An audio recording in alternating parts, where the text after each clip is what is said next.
Welcome to eBlack Media.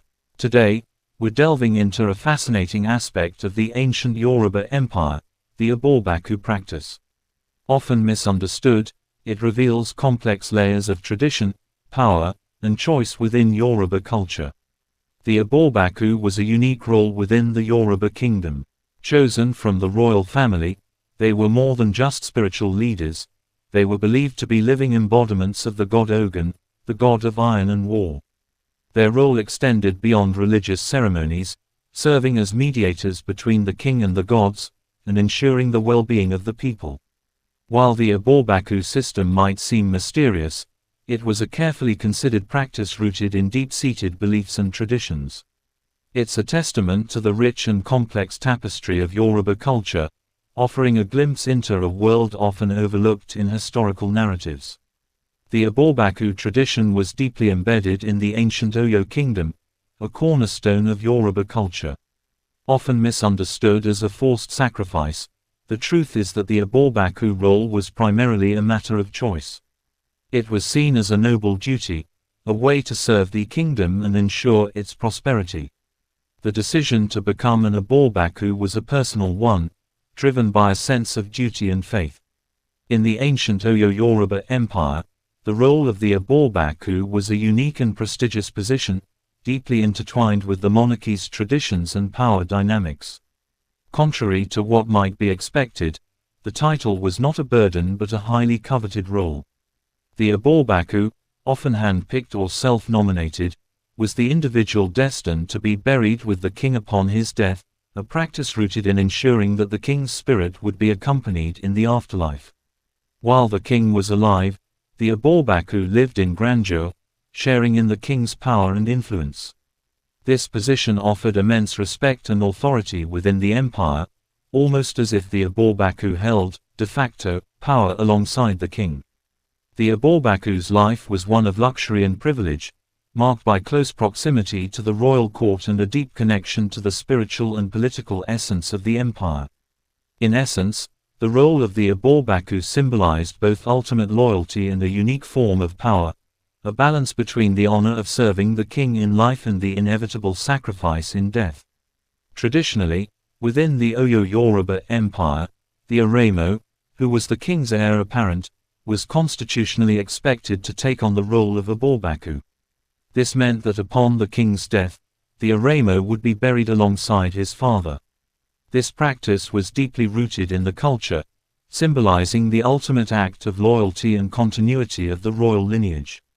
It was seen as both an honor and a solemn duty, reflecting the Aremo's close bond with the king and his vital role in upholding the spiritual and political integrity of the empire. The Awu War of 1827 marked a significant turning point in the history of the Oyo Yoruba Empire, leading to profound changes in the region's political landscape. In the aftermath of the war, the empire saw the emergence of two powerful new city-states, Ibadan in 1829 and Ajayi in 1830. These cities quickly grew into influential centers of power, each with its own ambitions and political agendas. The formation of Ibadan and Ajayi disrupted the previously established order within the empire. The rise of these new city-states introduced fresh political rivalries and shifting allegiances among the Yoruba people. Traditional power structures were challenged, leading to a more fragmented and competitive political environment. Ibadan, in particular, became a military powerhouse, attracting warriors and leaders from across the region, while Ajayi sought to establish its own dominance. These developments marked the beginning of a new era in the Yoruba political history, one characterized by a complex interplay of power, diplomacy, and conflict, ultimately reshaping the trajectory of the entire region. In the evolving political landscape following the Awu War, leadership in the newly formed city-states of Ibadan and Ajayi took on critical significance. Ogunmola rose to power as the leader of Ibadan, steering the city with a focus on military strength and strategic alliances. Meanwhile, Kurunmi, who would later earn the prestigious title of Ona Kakanfo, led Ajayi. His leadership was marked by a fierce commitment to preserving the traditional values and independence of his people. Their contrasting leadership styles highlighted the emerging complexities within the region. Ogunmola's approach emphasized expansion and consolidation of power, while Kurunmi's leadership was driven by a desire to maintain sovereignty and resist external influence. These dynamics played a crucial role in shaping the future of the Yoruba political landscape, setting the stage for further conflicts and alliances. In 1837, the Oyo Yoruba Empire witnessed a significant transition as Alaafin Atiba ascended the throne, succeeding Alaafin Oluwu. Atiba's reign ushered in a period of prosperity and relative stability for the empire, revitalizing its influence and fostering growth. His leadership was marked by efforts to adapt traditional practices to the evolving political realities of the time. However, upon Alaafin Atiba's death in 1859, a pivotal moment arose for his son, Adalu, the Aremo and presumed ABOBAKU. Traditionally, as the ABOBAKU, Adalu was expected to be buried alongside his father, a practice that symbolized the ultimate act of loyalty and ensured the continuity of the king's spiritual legacy. But Adalu found himself at a crossroads, facing the weight of tradition versus his own aspirations. Rather than follow the age-old custom and perish with his father, Adalu chose a different path.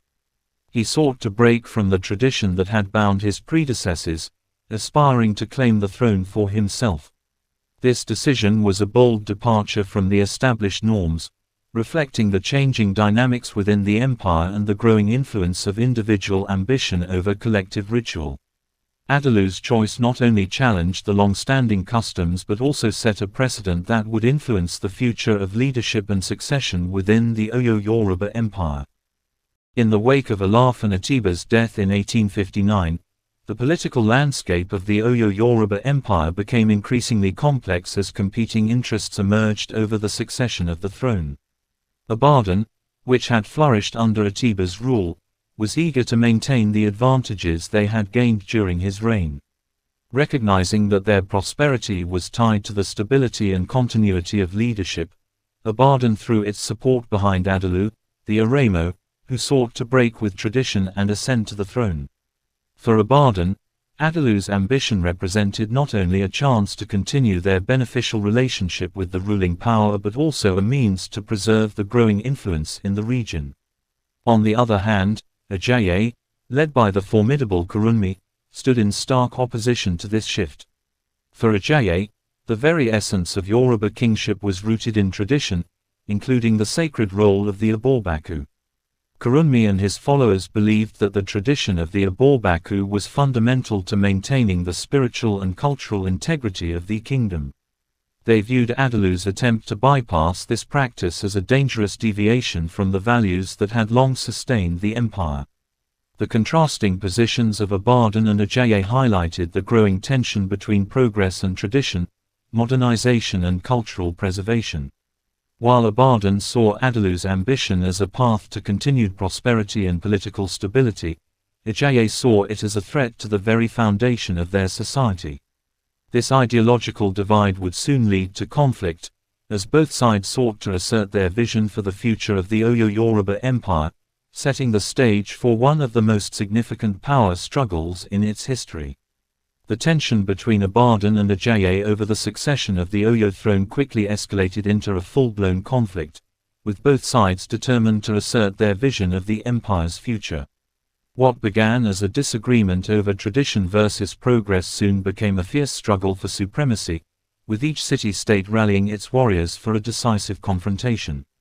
Ibadan, with its growing military might and strategic alliances, was determined to secure Adalu's ascension to the throne. Their support for Adalu was not just about backing a new leader but about ensuring the continuation of the benefits and influence they had enjoyed under Alaafin Atiba's rule. For Ibadan, this conflict was as much about protecting their status and power as it was about installing a new king. Ajayi, under the leadership of Kurunmi, fiercely opposed this challenge to tradition. Kurunmi's forces were driven by a deep sense of duty to preserve the sacred customs of Yoruba kingship, particularly the role of the ABOBAKU. The warriors of Ajayi fought not just for political power but for the soul of the cultural heritage. The clash between these two powerful forces culminated in a series of intense battles, with both sides displaying remarkable bravery and determination. However, Ibadan's superior military strategy and resources eventually turned the tide in their favor. After a hard-fought campaign, Ibadan emerged victorious, solidifying the dominance in the region. With Ajayi defeated, Adalu's path to the throne was clear. In 1859, he was crowned as Alafin Adalu, marking a significant shift in the Oyo Yoruba Empire's leadership. His ascension represented not just a break from tradition but a victory for the forces of change and adaptation within the empire. The conflict between Ibadan and Ajayi, and Adalu's subsequent rise to power, underscored the complexities and challenges of balancing tradition with the demands of a rapidly evolving political landscape. The victory of Ibadan and the ascension of Alafin Adalu in 1859 marked the end of the ancient doctrine of the ABOBAKU in the Oyo Yoruba Empire. With Adalu's refusal to follow the traditional expectation of the ABOBAKU, the political landscape of the empire was forever transformed. This break from tradition signaled a shift towards a more flexible and adaptive approach to leadership and succession. Interestingly, the practice of the ABOBAKU was never observed in Ife, the spiritual heart of the Yoruba people, and there is no evidence that it continued in modern Yoruba land. The demise of this doctrine reflects the broader evolution of Yoruba society, as it moved away from some of its more rigid customs to embrace new political realities and cultural changes. This transformation highlights the dynamic nature of Yoruba history, where tradition and progress have often intersected in complex and impactful ways. As we delve into our heritage, understanding the ABOBAKU tradition offers valuable insights into how leadership was intertwined with spiritual beliefs and communal values. It reminds us of the complexities that defined our ancestors' lives and the ways in which these traditions helped forge the identity of the Yoruba people. Thank you for watching. Don't forget to like, subscribe, and share. Comment below with your thoughts on the ABOBAKU tradition.